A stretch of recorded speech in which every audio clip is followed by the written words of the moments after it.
Welcome back to The Filter with me, Mattasher. It's been a hot minute, well, several months since the last episode, and going forward, this show will be a little different, so consider this a bridge of sorts. I'll explain the changes ahead for the show and the personal changes that are ahead and behind for me, the ones that cause the gap. Expect a mix of ideas and stories in this episode, and as usual, there will be some tangents, perhaps quite a few. The obvious place to start would be with an explanation of the gap, but this isn't a job interview, so I want to start back at the part I find most interesting, the whole filter thing, the whole lenses on reality thing. I find that not only really interesting, but also really concerning. A quick warning before I really get going. This is going to get abstract, like super abstract, though I will bring it back down to the concrete, which, as my first aside, is the name for one of my twin boys, and I'll probably mention the other one before the episode is done, but I assume the people who are into this show have a much higher tolerance than most for high entropy content. There are lots of other shows out there that tell you things you already know, or what you think you already know, shows that preach to the choir, reinforcing their listeners' existing views of the world in one way or another. And often that's fine. The choir needs preaching to and repetition or content that is a mix of high entropy at the most superficial way, like the 1,000th short video you've seen of a practical joke. That stuff isn't bad, it's just not what I'm doing here. So fair warning, that's what ahead isn't comfort food for your mind. So here goes. Our primary filter on reality is language. We generally don't see what we are seeing. We see the words used to represent those things. When you walk down the street, what you see isn't a blur of color and motion. What you see is a sidewalk, a road, a red Ford Explorer. The stuff in front of you maps to words, and while your eyes might deliver the world to you at better than 4K resolution, that experience gets immediately condensed into categories based on the taxonomy you began learning as a toddler. These filters, they aren't optional, they're essential to our everyday living, because the cup of liquid in front of me has the label nice, cold, refreshing drink in my mind. I know that I can drink it. These words map to refreshing in my brain, but also they map to try not to drink too many, or you might have to get up and pee in the middle of recording. This may seem completely obvious and banal, but stick with me. I am going somewhere with this. The purpose of examining filters like language is to understand how they alter our perception of the world so we can adjust for that bias. This presumes an underlying reality exists, one that we can usefully approach in some way. But if the simulation hypothesis is right, which I am increasingly convinced of because I can't find any evidence to refute it, then what does it mean to get closer to the underlying reality when that reality isn't even remotely close to what we see? Remember that dress everyone was buzzing about in 2015, the one some people said was blue and others swore was gold?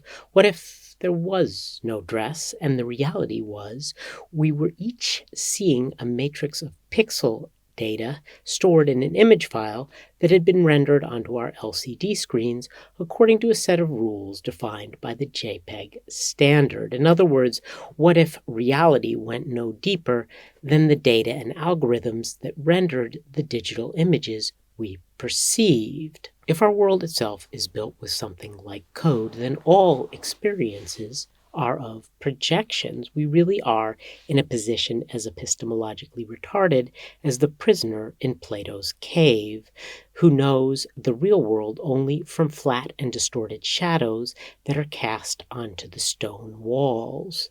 But it gets even worse if we live in the Matrix, if our world is a projection built from code and data. Then to really understand what's happening, we would have to be viewing the code like Cypher in the Matrix movie, which is impossible enough when it comes to directly consuming the zeros and ones our computers handle with ease, but beyond impossible if you assume that our universe is a complex wetware of some kind, that our universe isn't binary, it's built on energy, on resonances, waves, and particles that are somehow the same thing, because when we try to view anything in the raw, it freezes into a projection. We can't see the code itself because the code generates a fuzzy universe for us of probabilities and not certainties. And whenever we try and inspect it, what we see instead is a frozen path. In other words, to really understand the universe, what you want to see is the generating functions, but what you get is a string of actual numbers, concrete projections. But then, in an irony that brings us back around full circle, when we try and look closely at any of those numbers that represent data from a metrics that we're using, and I mean when you look really, really closely, the certainty about those numbers dissolves into air like your breath on a cold day. Take as a not so randomly chosen example the question of the length of the Mississippi River, which I once tried and failed to kayak in its entirety. The National Park Service says it's 3,710 miles, which seems like a cold, hard fact. And sure, maybe it needs to be reevaluated every few years, but it's a fact, right? At least certain to the three significant digits that we've been given, which isn't wrong exactly. It's what's sometimes referred to as not even wrong, a label that refers both to things that are category errors and to things that are useful fictions, broadly speaking. In that sense, the concept of a singular Mississippi River with a singular length isn't so much incorrect as it is low res or medium res. It's a metric, which is to say a scalar projection that let me predict how many days it would take me to navigate from the source to the delta in my plastic yellow 16-foot kayak. If I assumed certain things about my paddling endurance, and that I wouldn't wake up one morning with a swollen face and strange white dots on my eyelids that looked like some insect had used it for its egg sacs, which led me to abandon the rest of the trip entirely. But it's not wrong to talk about the length of the Mississippi River. It's imprecise and highly dependent on how closely you look. If you measure it with a single straight line, as the crow flies, your metric is too low res to be of practical use in navigation estimates. But if you look too closely and try to measure the Mississippi at more and more granular levels, the very concept of it having a single measurable length, or any length at all, gets fuzzier and fuzzier until by the time you get to the atomic level, it dissolves into navel-gazing, semantics, or a debate about the nature of our universe. As humans, we survive and thrive by mastering just right levels of abstraction to successfully kayak down the Mississippi in any given moment of time. Besides avoiding strange maladies, you also need to understand the world at the right resolution, which is to say, the right projection. But again, projection of what? The time gap in episodes of this show isn't due to an excess of navel gazing, at least not directly. It's because we moved in stages.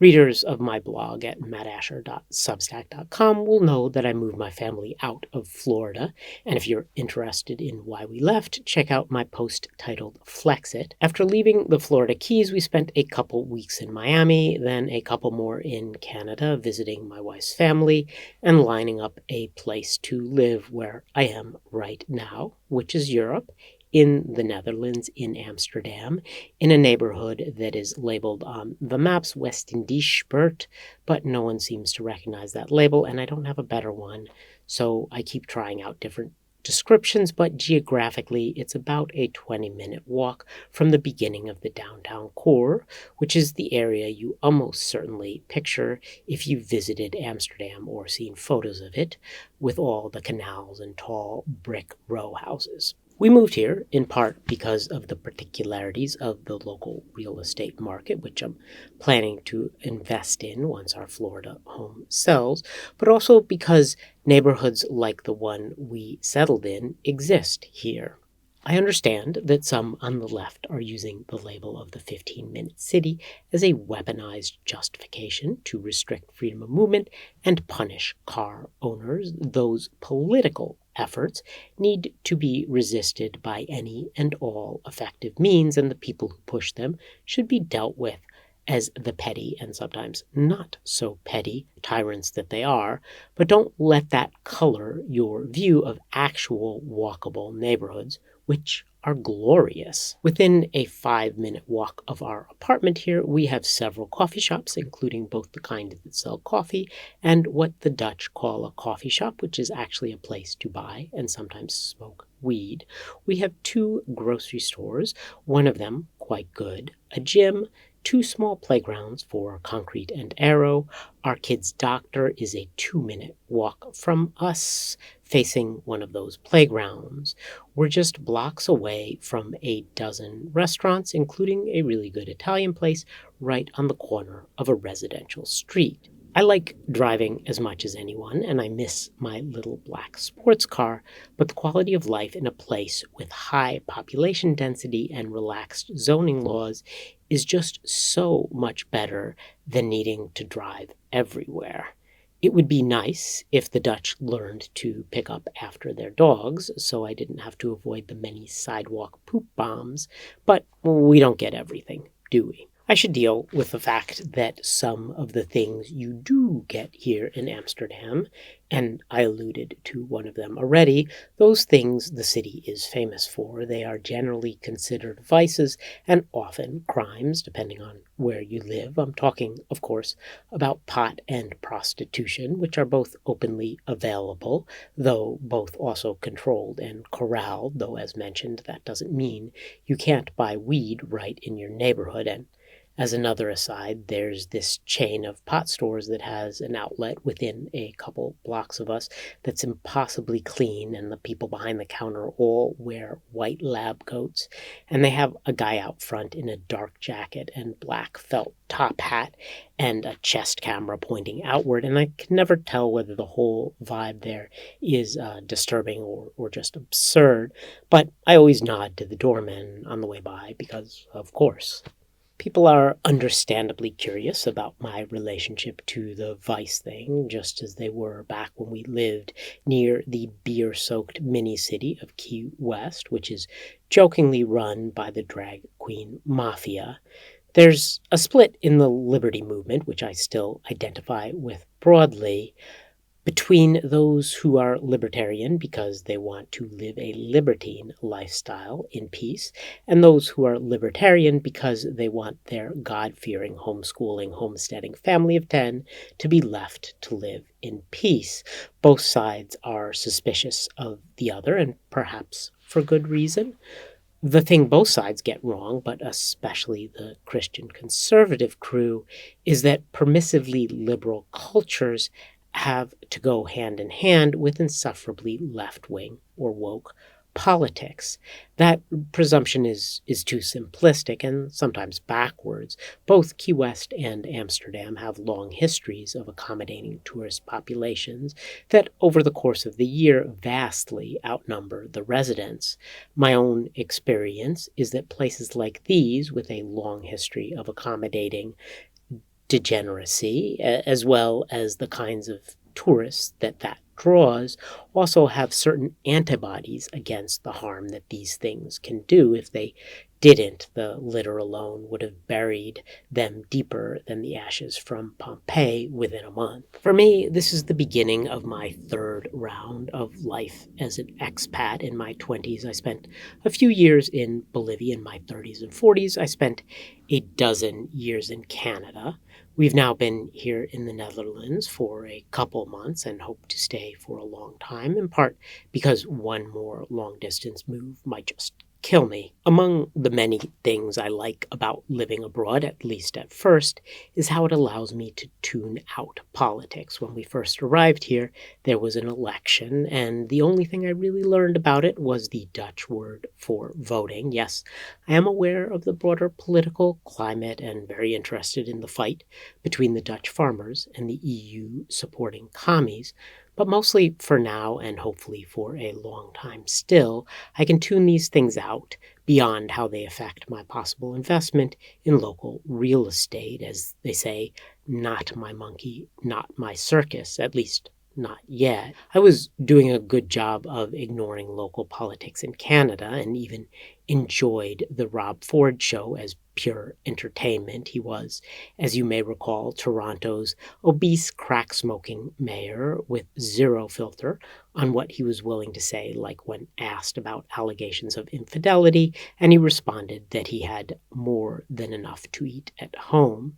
In my memory, the Rob Ford era goes hand in hand with the time they found a monkey in a shearling coat and diapers in the parking lot of a local Ikea, an event which may or may not have overlapped this time, but either way, literally not my monkey, not my circus. So what does our move mean for this show? If you are consuming this episode in video form, you'll see I have a new recording space, which, despite its small size, is still very much a work in progress. When done, I'm planning to go back to having guests, lots of them, but exclusively in person, which of course will be limiting, but also freeing in ways I'll explain in just a moment.